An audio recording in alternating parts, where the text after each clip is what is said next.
Well, I am not sure how I became a writer. I do think that growing up in different countries, I think led me to relate to space and people from a viewpoint of a constant observer. It was what made writing for me a very existentially natural thing.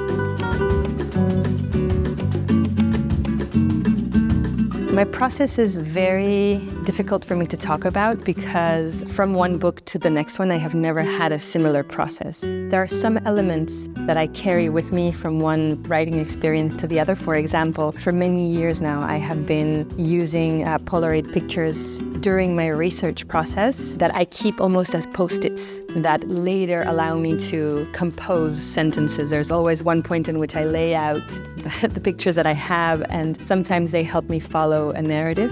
So I document a lot, basically. And I never have an idea of plot until very late in the process. And it's almost as if the plot comes in only as a vehicle to help me get from one cumulus of questions and intuitions to the other. Well, I'm very happy to be finally in Lisbon. This is a city I have even written about without ever being here. Not really written about Lisbon, but when I was much younger, when I was about 22 years old, I wrote a book called Sidewalks. There is an essay in that book about the notions of melancholy, nostalgia, homesickness, and saudade.